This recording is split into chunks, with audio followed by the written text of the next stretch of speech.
धारा 370 पर मुख्यमंत्री उमर अब्दुल्ला ने दिया बड़ा बयान। कहा, जम्मू को पंजाब और हरियाणा के लोगों से बचाने के लिए राजा हरि सिंह लाए थे धारा 370। धारा 370 पर सीएम उमर अब्दुल्ला के बयान पर नेता प्रतिपक्ष सुनील शर्मा ने जताई आपत्ति। कहा, धर्म के नाम पर अलग स्टेट ढूंढ रही नेशनल कॉन्फ्रेंस। महाराजा ने लैंड जिहादियों के खिलाफ लाया था कानून। हिंदुओं के शराब पीने वाले बयान पर विधायक मेराज मलिक की सफाई। बोले, हिंदू बीजेपी को वोट देते हैं, इसलिए दिया बयान। विक्रम रंधवा ने कहा, मेराज का कराया जाए डीएनए टेस्ट। मेराज मलिक के बयान पर सदन में जमकर हुआ हंगामा। मलिक ने कहा, किसी समुदाय के खिलाफ नहीं बोला। बीजेपी ने एनसी के इशारे पर चलने का आरोप लगाकर की कार्रवाई की मांग। एनसी ने आरोपों को किया खारिज। पूर्व विधायक फकीर मोहम्मद खान ने खुद को मारी गोली। घटना में पूर्व विधायक फकीर मोहम्मद खान की हुई मौत। श्रीनगर के तुलसी बाग स्थित आवास में घटी घटना, जांच में जुटी police. Presented by Patanjali Dant Kanti, truth paste, complete oral health का सच।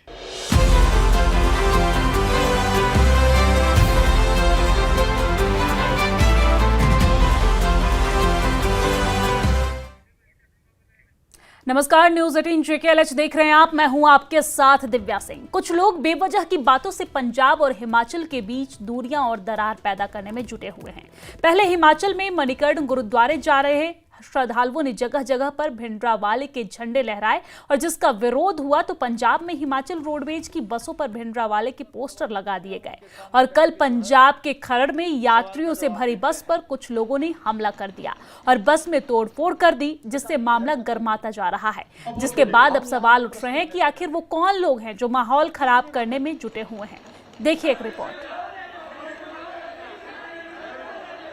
मनपसंद लोगों को जो है मिले, हम वो हैं जनाब जो सख्त से सख्त सवाल पूछे, हम उनके सामने बैठ के जो है कहा कि 5 अगस्त को तूफान हुआ, बराबरी हुई है ना, वो बराबरी हम मांग रहे हैं। अगर आज आपको लगता है कि ये असेंबली बाकी रियासतों के असेंबली के बराबर है तो ठीक है ना, हम खामोश रहेंगे, कुछ नहीं कहेंगे। लेकिन दिल पे हाथ रख के कहिए ना, क्या वाकई हम अपने पड़ोसी रियासतों के बराबर हैं? जो मैंने पहले बात की, नक्शा आपने बदला। जो महाराजा साहब ने स्टेट सब्जेक्ट के कानून छोड़े वो भी आपने बदले। हमने कोई नाम नहीं बदला। पठानिया साहब वकील हैं। अब एक भारत की बात की, एलओपी साहब ने कहा कि अगर 4 हरियाणा के लोग आके यहां काम करें तो क्या ठीक है ना, बिल्कुल अच्छा है। यही सबक आप जरा हमारे पड़ोसी रियासतों में दे दीजिए ना, हिमाचल में दे दीजिए। वहां पे मुझसे पूछिए ना, आप कितना मुश्किल है। आपके बगल में सलाथिया साहब बैठे, इनसे पूछिए कितना मुश्किल है हिमाचल में यूनिट लगाना, कितने पापड़ बेलने पड़ते हैं वहां पे, कितना रिजर्वेशन रखा है वहां लोकल लोगों के लिए। हमारे यहां पैकेज का इस्तेमाल का 1% भी पाबंदी नहीं है नौकरी में रिजर्वेशन की। वहां 70% लगानी है आपने लोकल। तो बराबरी की बात तो बहुत आसान है करना ना, बराबरी है नहीं, हमें तो बेच डाला हुआ है। यहां पे एक श्रीलंका के इंडस्ट्रियलिस्ट आ रहे थे, क्रिकेटर कंपनी लगाने के लिए, बवाल मचा। उन्हें तो जमीन छोड़ के वापस चले गए। वो कश्मीर नहीं आ रहे थे, जम्मू आ रहे थे। और मैंने पहले दिन से कहा ना, हमें कश्मीर में इतना खतरा नहीं है। वो कश्मीर पहुंचते पहुंचते उनको जम्मू से गुजरना पड़ेगा।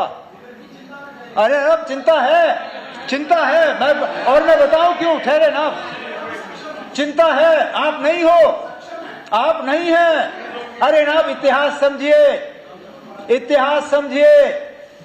जब महाराजा बहादुर ने स्टेट सब्जेक्ट का कानून लाया, वो हमारे कश्मीरियों को बचाने के लिए नहीं था जनाब, वो जम्मू के लोगों को, वो जम्मू के लोगों को पंजाब के लोगों से बचाने के लिए था। तो जम्मू कश्मीर के मुख्यमंत्री उमर अब्दुल्ला को सुन रहे थे आप, जहां पर वो धारा 370 पर बड़ा बयान उन्होंने दिया और उन्होंने कहा कि राजा हरि सिंह जम्मू के लोगों को पंजाब और हरियाणा के लोगों से बचाने के लिए लाए थे ये धारा 370। चलिए अब आगे बढ़ते हैं।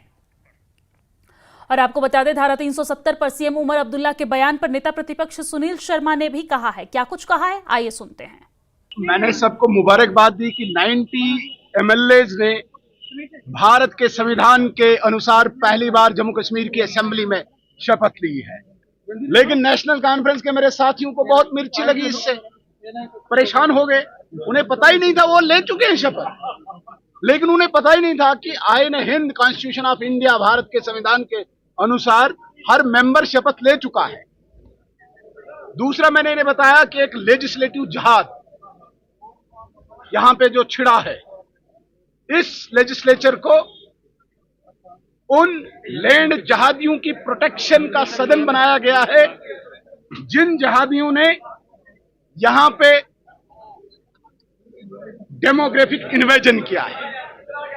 और जिस महाराजा साहब के कानून की ये बात कर रहे हैं, महाराजा बहादुर ने वो कानून तब भी लैंड जहादियों के खिलाफ लाया था, क्योंकि जम्मू की जमीन पर नजर थी। भारत एक है, भारत अखंड है, यहाँ पे कोई भी व्यक्ति भारत का आ सकता है। अगर कश्मीर का व्यक्ति महाराष्ट्र में जमीन ले सकता है तो महाराष्ट्र का व्यक्ति क्यों नहीं कश्मीर लेगा? अगर कश्मीर का व्यक्ति हरियाणा में जमीन खरीद सकता है तो हरियाणा का जम्मू कश्मीर में क्यों नहीं खरीद सकता है? एक विधान, एक प्रधान, एक निशान, एक पहचान। ये जिस शिनाख्त की बात कर रहे हैं, कौन सी शिनाख्त है तुम्हारी? क्या शिनाख्त? क्या शिनाख्त है? कौन सी शिनाख्त तुम्हारी छीनी गई? 370 कोई शिनाख्त तुम्हारी नहीं, एक पहचान पूरे भारत की पहचान है। और इस नारे को आज पूर्ण रूप से इस सदन में भी हमने रखा कि पूरे भारत की एक पहचान है। कश्मीर से आए हुए कुछ चुनिंदा प्रतिनिधि ये कहें कि हमारी शिनाख्त अलग है। क्या शिनाख्त है तुम्हारी? धर्म के आधार पर तुम अलग स्टेट ढूंढ रहे हो यहाँ पे, इसलिए यहाँ पे भारत का पूरा संविधान लागू नहीं होगा क्योंकि यहाँ मुस्लिम मेजॉरिटी है, मुस्लिम मेजॉरिटी स्टेट है, तो इसलिए यहाँ पे संविधान लागू नहीं होगा। ये नहीं होगा। 370 हट चुका है, संविधान पूर्ण आ चुका है, लेजिस्लेटिव जहाद ध्वस्त होगा और एक विधान, एक प्रधान, एक निशान, एक पहचान होगा। तो सीएम उमर अब्दुल्ला के बयान पर पलटवार करते सुनील शर्मा जो नेता प्रतिपक्ष है उनको सुन रहे थे आप। अब आपको जानकारी दे दें कि सीएम उमर अब्दुल्ला ने सुनील शर्मा के बयान पर कहा है कि बीजेपी हर चीज में धर्म ले आती है और अगर कोई उनके धर्म के बारे में कुछ कहता है तो उन्हें बुरा लगता है। उमर ने कहा कि अगर विपक्षी नेता बाहरी लोगों को जमीन देने के पक्ष में है तो उन्हें पड्डर किश्तवाड़ ले जाना चाहिए। अब ये हर चीज में जिहाद का लफ्ज इस्तेमाल करते हैं, समझ में नहीं आता। अब फिर इनको ये गुस्सा हो जाते हैं जब कोई दूसरा मेंबर उनके मजहब के बारे में बात करता है।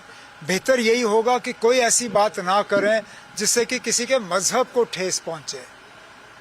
मजहब के जज्बात सबके होते हैं और आपने आज देखा बीजेपी के मेंबर बहुत नाराज हुए क्योंकि एक मेंबर ने शायद कोई गलत बात की जो उनको नहीं करना चाहिए था। मैं मान के चलता उनको नहीं करना चाहिए था, लेकिन फिर जब एलओपी साहब की तरफ से बार बार ये जिहाद लफ्ज वो क्या दिखाने की कोशिश कर रहे हैं कि मुसलमानों को जिहाद के अलावा कुछ नहीं आता, ये भी गलत है। अगर हम हरियाणा में लैंड ले सकते तो हरियाणा का यहाँ क्यों नहीं ले सकते? तो अपने घर में बसाए, उनको किसने रोका? किसने रोका उनको? ना बसाए, वहां पे ले जाए उनको पार्डर और बसाए, मुझे कोई एतराज नहीं है, ले जाए। और सरकारी विभागों में खाली पड़े पदों को लेकर सीएम उमर अब्दुल्ला का बड़ा बयान सामने आया है। उन्होंने कहा है कि सरकार सभी विभागों में रिक्त जो पद बचे हुए हैं उसे भरने के लिए प्रतिबद्ध है और इसके लिए भर्ती एजेंसियों को निर्देश भी दिए गए हैं। सीएम उमर अब्दुल्ला ने कहा कि विभिन्न सरकारी विभागों में 10,000 से अधिक पद रिक्त हैं। अधिकांश रिक्तियां शिक्षा, स्वास्थ्य और पीडब्ल्यूडी क्षेत्रों में हैं। सरकार नियुक्ति प्रक्रिया में तेजी लाने के लिए सेवा चयन बोर्ड और लोक सेवा आयोग से मदद ले रही है। यहां सीएम ने डेली वेजर्स को लेकर कहा कि सरकार ने दैनिक वेतनभोगियों की समस्याओं के समाधान के लिए मुख्य सचिव की अध्यक्षता में एक समिति गठित की है। दैनिक वेतनभोगियों को स्थायी करने के लिए नीति बनाई जा रही है। AQ number 825. The details of existing vacancies in various departments of the Union Territory are enclosed at Annexure A. Following steps have been taken to fill these vacancies. 13,466 non-gazetted vacancies stand referred to J&K SSB during the last 2 years. Out of these vacancies referred to the board, 9,351 selections have been made by JK SSB during the last two years. 2390 gazetted vacancies were referred to J&K Public Service Commission during the past 2 years. Out of these referred vacancies, 2,175 selections have been made by JK PSC during the last 2 years. 10,757 Class 4 MTS vacancies have been identified by the various departments which are under scrutiny for concurrence of the Finance Department and shall be referred to the recruiting agencies in due course of time. More than 6,000 vacancies are ready for referral to the recruiting agencies. These vacancies shall be referred to the recruiting agencies shortly for making selections. The government in a step towards ensuring expeditious recruitment process. अगर आपको number चाहिए जितने हमने refer किए हैं जो अभी तक भरे हैं वो मैं आपके साथ शेयर कर दूंगा. नंबर मेरे पास है, मैं आपको भेज दूंगा अभी. पिछले दिनों इसी हाउस में एक कमेटी तश्कील दी गई चीफ सेक्रेटरी साहब की निगरानी में. उस कमेटी का फॉर्मल ऑर्डर निकला हुआ है. उन्हें 6 महीने का वक्त दिया गया है. वो इस तमाम रेगुलराइजेशन के सिलसिले को देख के अपने रिकमेंडेशंस गवर्नमेंट के पास भेज के उन पर फिर गौर किया जाए. और चलिए अब आगे बढ़ते हैं। आम आदमी पार्टी के सदस्य मेराज मलिक ने शराब को लेकर दिए अपने विवादित बयान पर सफाई दी है। उन्होंने कहा है कि जम्मू में बीजेपी ने शराब को आम बना दिया है। मलिक ने कहा कि उन्होंने जो देखा है उसे ही शब्दों में व्यक्त किया है। भाजपा को जवाब देना इसलिए जरूरी था क्योंकि उन्होंने शराब के नशे में वोट लिए हैं, इसमें कोई दो राय नहीं है। और जम्मू के मंदिरों के शहर में इन्होंने शराब को आम किया है, तो ये जवाब हिंदू इसलिए मैंने कहा क्योंकि उस वक्त बीजेपी थी और बीजेपी को ज्यादा समर्थन करने वाले लोग, सुन लीजिए, पीने वाला मुसलमान भी है, हिंदू भी है, पीने में किसी को परहेज नहीं है, लेकिन शरेआम अगर शरेआम नीलाम किया जाता है तो उस धर्म में ज्यादातर मुझे दिखा है, मैं नहीं कहता हूँ मुसलमान नहीं पीता, पीता है, डेटा है आपके पास, पीता है, और क्या, सब डाटा लेकर आया हूँ, बात करेंगे। बीजेपी कहती है कि ऐसी चीजों से अवॉइड करना चाहिए। किसको सेंटीमेंट हर्ट हुए हैं। हाँ, तो जब मंदिरों के शहर में दुकानों की बिक्री हो रही थी, माओं पे लाठियां चल रही थी, वो कह रहे थे स्कूलों और मंदिरों के शहर में मत लाओ, तब ये बीजेपी कहाँ थी, तब धर्म कहाँ था इनका। कल इधर कटरा के अंदर शराब पी गई, जिस कटरा के सम्मानित किया जाता है, तब भाजपा क्या कर रही है। आप ऐसी बेहुदा बातें मत करिए यार हमारे साथ। मैं ये कह रहा हूं कि इनको हक नहीं है धर्म की बात रखने का। इन्होंने धर्म को यहाँ पे लुटते हुए मैंने देखा है। क्या माओं ने डंडे खाए नहीं है? वो कौन थे जो जम्मू के अंदर डंडे खा रहे थे? और वो शराब बेचने वाले थे कौन? और वो मारने वाला कौन था? यही वो हिंदू है, यही वो भाजपा है जिन्होंने नीलाम किया। जिस बात को आप उछाल रहे हैं, आप ये मत भूलिए कि मुस्लिम भी पीता है, हिंदू भी पीता है, लेकिन ज्यादातर मैंने देखा है कि शरेआम अगर पिया जाता है तो इसमें कोई दो राय नहीं। मुस्लिम जब पीता है तो उसे पकड़ा जाता है, उसे पूछा जाता है, ये सच्चाई है। उसे इलाके के अंदर आने नहीं दिया जाता अगर वो शरेआम शराब पीता है।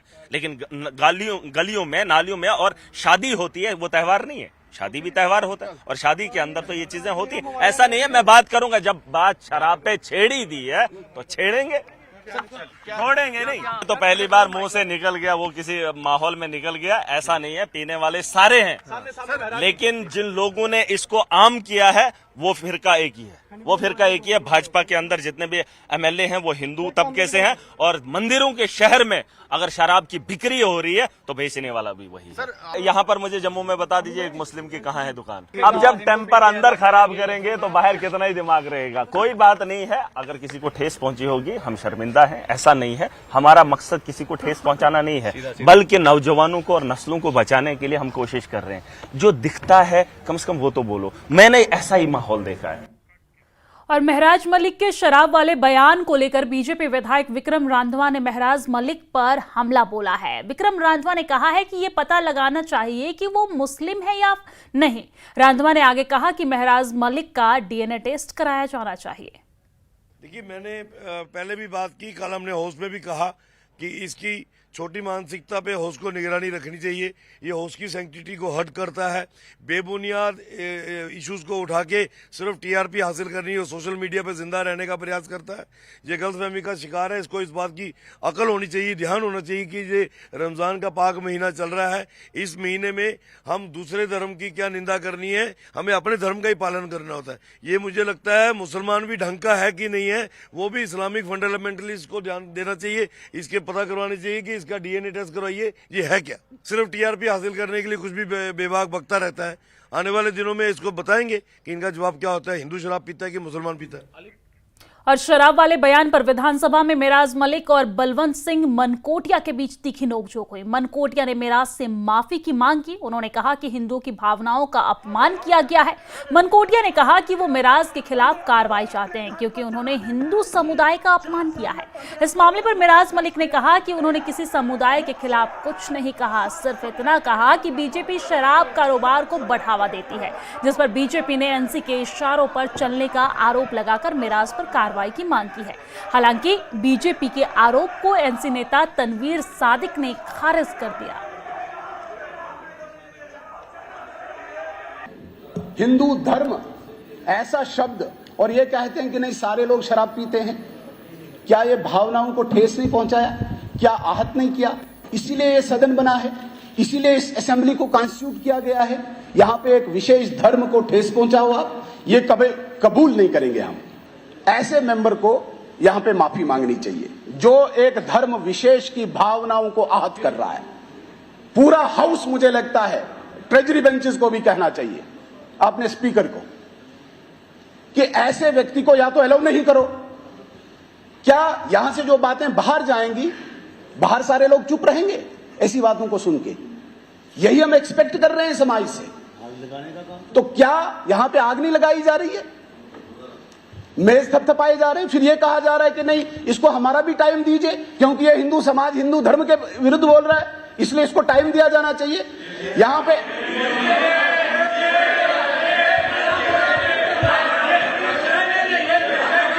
बीजेपी में ज्यादातर मेजॉरिटी कोई मुस्लिम एमएलए तो है नहीं। मैंने इनकी बात रखी है, खुद को हिंदू कहते हैं, मैंने इन हिंदुओं की बात की। हिंदू सबके लिए नहीं, ये वाले हिंदू और ये हिंदू नहीं। 2019 के बाद लिक्वर पॉलिसी इन्होंने लाई तो दुकानें इतनी बढ़ाई, गांव तक पहुंचाई, तो उसके बावजूद भी रेवेन्यू कहां गया? ब्लैक में स्मगलिंग हुई, पता कर लो। मुझे बहुत सारे लोगों ने कहा जब दुकानें इतनी हैं, बिक्री इतनी हो रही है, तो पैसा कहां? उस पैसे का हिसाब मैंने कहा। एलजी के दौर में दुकानों को बेचा गया, 5% से कमीशन बढ़ाकर 20% पहुंचा दिया, लेकिन फिर भी गवर्नमेंट के खजाने में खाली क्यों, कमी क्यों है? आप ये पढ़ लीजिए, आप इसको स्टडी कर लीजिए, आपको पता चलेगा कि कितना बड़ा स्कैम है और ये एलजी के दौरा हुआ है। देखिए, उसने सीधा और साफ शब्दों में बोला कि हिंदू धर्म को मानने वाले लोग त्योहार के दिन शराब पीते हैं, और ये इसको किसने अथॉरिटी दी कि हिंदू धर्म को सर्टिफिकेट देगा कि वो क्या करते हैं क्या नहीं करते हैं? किसने इसको अथॉरिटी दे दी? इसका मतलब ये ज्यादा, इसको नेशनल कॉन्फ्रेंस ने ज्यादा छूट दी और इस तरीके का एक धर्म की भावनाओं को आहत करेगा और उनका अलायंस पार्टनर है और यहाँ पे दंगे भड़काएगा पूरे देश के अंदर, और ये इसको कतई माफ नहीं किया जाएगा। और हमारे धर्म के खिलाफ जो बोलेगा उसको कभी माफ नहीं किया जाएगा। आपका क्या, आपने भी कुछ डिमांड रखी थी? हाँ, उसके अंदर माफी मांगी, उसने नहीं मांगी माफी। फिर गवर्नर साहब के ऊपर टिप्पणी कर रहा है, उनके खिलाफ बोल रहा है हाउस के अंदर। किस अथॉरिटी के साथ बोल रहा है वो? किसने उसको परमिशन दी? कौन सा कानून है कि असेंबली के अंदर आप गवर्नर और प्रेसिडेंट के खिलाफ बात करो? किसने अथॉरिटी दे दी? नेशनल कॉन्फ्रेंस ये उसको अलायंस पार्टनर बना के इस तरीके की बातें उनसे करवा रही है। तो आप एक्शन चाहते हैं? डेफिनेटली एक्शन होना चाहिए। लेकिन वो कहते हैं कि उन्होंने डाटा भी कुछ दिखा रहे हैं कि बहुत ज्यादा वृद्धि हुई है, शराब की दुकानें खुल रही है। है। अलग बात है, वो तो हर आदमी का अधिकार है कि जिसमें उनको सो लगता है गलत हुआ ठीक हुआ बात कर सकता है, लेकिन धर्म के खिलाफ नहीं बोल सकता। मैं उसकी बात कर रहा हूँ। वो डाटा देख, इसको हमें कोई दिक्कत नहीं है। गलत हुआ तो हुआ है, ठीक हुआ तो हुआ, उसकी मैं बात नहीं कर रहा हूँ। मैं ये बात कर रहा हूँ कि धर्म के खिलाफ अगर बोलेगा बर्दाश्त नहीं किया जाएगा। आप कह रहे हैं कि वो कोशिश कर रहे हैं कम्युनल राइट्स करना? डेफिनेटली। तो ये क्या है, आप सीधा एक धर्म को इस तरीके से हिट कर रहे हैं और दूसरे धर्म का आदमी हिट कर रहा है, तो ये कम्युनल नहीं होगा यहाँ पे, ये पूरे देश में होगा इस तरीके का। उसके बॉस ने भी ऐसे किया था, देश में इस तरीके की साजिशें रची थी, और ये प्लांटेड है नेशनल कॉन्फ्रेंस का। वो इनडायरेक्ट वे से करवाना चाहते हैं इसे, मतलब पोलराइज करवाना चाहते हैं। क्यों पोलराइज? क्या मतलब मकसद क्या है कि डिवीजन हो? मकसद क्या है कि उन्होंने जो वादे किए थे वो कुछ नहीं हो रहा है, तो अब लोगों का टेंशन डाइवर्ट करने के लिए इस तरीके का साजिश रची जा रही है जम्मू कश्मीर के अंदर। एक्यूजिंग एनसी की वो डाइवर्ट कर, अलायंस पार्टनर है उनका, अलायंस पार्टनर है। और एक्यूजिंग क्या, सीधी बात है कि वही करवा रहे हैं और कौन करवा रहा है? उनको पता है हम कुछ कर नहीं पाएंगे, इस तरीके से लोगों का टेंशन डाइवर्ट करेंगे। तो और कौन बोला? सरकार की तरफ से बोल रहा है ना वो, तो उनके ऊपर इल्जाम नहीं लगता है। मनकोटिया साहब कुछ भी बोले तो उसका जवाब तो नहीं दूंगा ना मैं। वो कुछ भी बोले, लेकिन ये जानते हैं आप कम्युनल टेंशन कौन करना चाहते हैं। वो जिस मेंबर की बात करे वो हमारा मेंबर नहीं है। But he supporting you, that is another story. वो एक इंडिपेंडेंट एमएलए है, एक इंडिपेंडेंट पार्टी से है। अगर उसने कोई बात कही है जो कोई भी रिलीजियस सेंटिमेंट्स को हर्ट करती है, हम उसको कंडेम करते हैं, हम कंडेम कर सकते हैं, लेकिन हम उसको स्कूल नहीं कर सकते क्योंकि वो हमारा मेंबर नहीं है। हमारे मेंबर में किसी ने बात की होती तो उस पर एक्शन हुआ होता। अगर उसने महराज मलिक या जिसने भी ऐसी कोई बात की है तो मुझे लगता है वो गलत है। नहीं, मगर वो ये कह रहे हैं कि नेशनल कॉन्फ्रेंस उनको एनकरेज कर रहे हैं, मोटिवेट कर रहे हैं। वो एमएलए हैं, वो जो कर रहे हैं खुद से कर रहे हैं।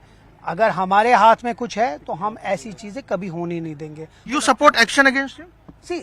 अगर उसने कोई भी चीज किया, कहा हो या कहा ऐसी कोई चीज जो रिलीजियस सेंटिमेंट्स को हर्ट करती है तो वो गलत है। और यहाँ पर वक्त एक बहुत छोटे से ब्रेक का, जल्द लौटते हैं।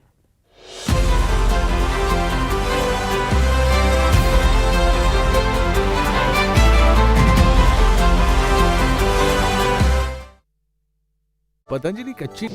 सदन में नेता प्रतिपक्ष जयराम ठाकुर का बयान, विमल नेगी की मौत के मामले में जिम्मेदार अधिकारियों को पद से हटाने का फैसला काफी नहीं, सीबीआई जांच की सिफारिश करे सरकार। विमल नेगी की मौत के मामले में पत्नी की शिकायत पर न्यू शिमला थाने में मामला दर्ज। हिमाचल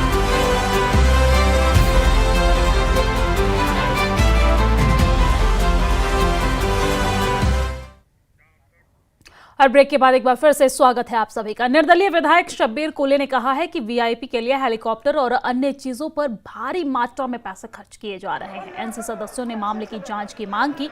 उन्होंने कहा कि वीआईपी लोगों की यात्रा और आराइश पर हो रहे अंधाधुंध सरकारी धन खर्च पर सदन की एक समिति बनाई जानी चाहिए। और इस दौरान एनसी और बीजेपी के सदस्यों के बीच तीखी नोकझोंक हुई। बीजेपी ने एनसी पर इस मुद्दे का राजनीतिकरण करने का आरोप लगाया। मैंने इनसे पूछा था कौन से डिग्निटीज यहाँ आए हैं, कहाँ से आए हैं, या डिग्निटीज कौन है? या तो बम्बई से आए हैं डिग्निटीज, या वो बिहार से आ गए, या वो गुजरात से आ गए, या यूपी से आ गए। कौन से डिग्निटीज है जहाँ हम 5.5 करोड़ एवरेज, हम 1-2 करोड़, 19 करोड़ है, 115 करोड़ है, 113 करोड़ है, 121 करोड़ है। इतने बड़े रकम एक डिग्निटीज के लिए खर्च करना ये कोई अच्छी बात नहीं है। क्यों हम इतना पैसा खर्च करें? क्यों हमने इतना पैसा जाया किया?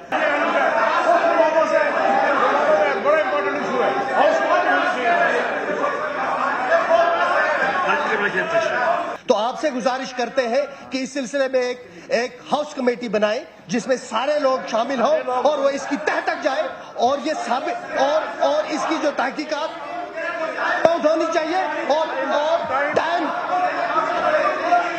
हाँ, ये जो सरकार की तरफ से मेंबर है टेरिटरी बेंचेस का, इस तरीके की डिमांड करना जायज नहीं है। सरकार के पास अथॉरिटी है, पूरी अथॉरिटी है। कौन रोकता है कि किसने करप्शन किया और उसको जांच नहीं की जाए? लेकिन आप जो न्यूज बनाना चाहते हैं, जो गैलरीज को एड्रेस करना चाहते हैं, वो जायज नहीं है। आप मुख्यमंत्री जी से मिलिए, बैठिए, बात करिए, जिसकी जांच करानी करवाइए। लेकिन जिस तर्ज पे जो आपकी मंशा है, वो जो मंशा है, मंशा ठीक नहीं है।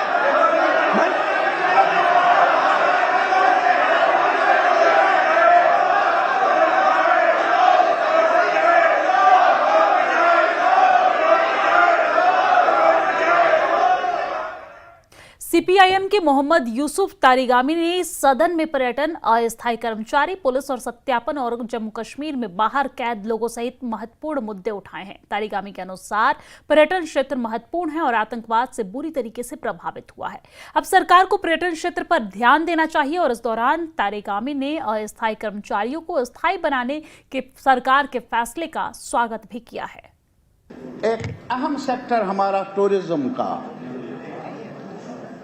इसमें दो राय नहीं है कि पिछले कई सालों से मुतासर रहा हमारा tourism sector because of ongoing violence. लेकिन अब जैसा कि जाहिर है कि अब फ्लो बढ़ गया है, बढ़ रहा है टूरिज्म का, टूरिस्टों का, तो उनके लिए जो सहूलियात चाहिए, फैसिलिटेट किया जाना चाहिए उस हद तक, जिस हद तक रिक्वायरमेंट्स हैं।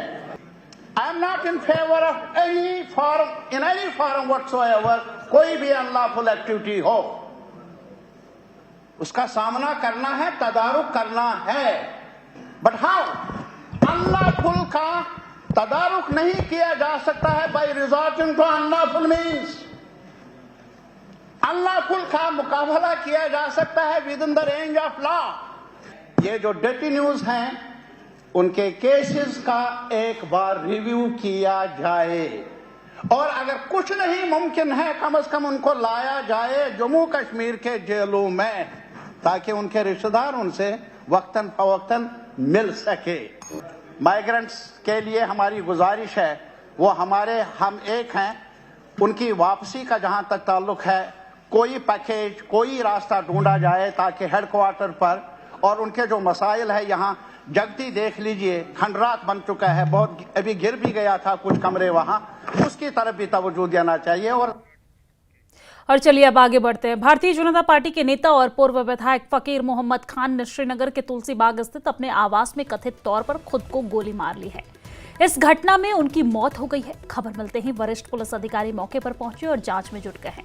इस बीच जम्मू कश्मीर विधानसभा के अध्यक्ष ने भी घटना पर दुख व्यक्त किया और कहा कि उनका निधन एक बड़ी क्षति है। विपक्ष के नेता सुनील शर्मा ने कहा कि फकीर खान ने बीजेपी के टिकट पर चुनाव लड़ा था और वो बीजेपी के वफादार कार्यकर्ता थे। जोहर की नमाज पढ़ने के बाद जब मैं तारीकी जामिया मस्जिद के बाहर बैठा था तो वहां पर ऐसा ही अफवाह हुई कि आपके लीडर फकीर मोहम्मद खान साहब उसकी डेथ हो गई है। तो हम तुरंत अभी दौड़े हैं, तो हम अभी यहाँ पर बैठे हैं, तो हमें पता नहीं है, अंदर छोड़ते भी नहीं है।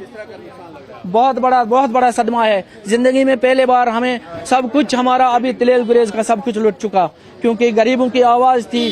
हम पहाड़ी गरीब लोग हैं, तो हमारी आवाज फकीर मोहम्मद खान साहब था, जिसने हम गरीबों को आज तक अल्लाह के बाद अल्लाह के रसूल के बाद उसने काफी सहारा दिया था लोगों को, गरीब लोगों को। तो आज हम बेसहारा से बड़ा अफसोस है, बड़ा सदमा है। कैसे किन लफ्जों में मैं बयान करूं।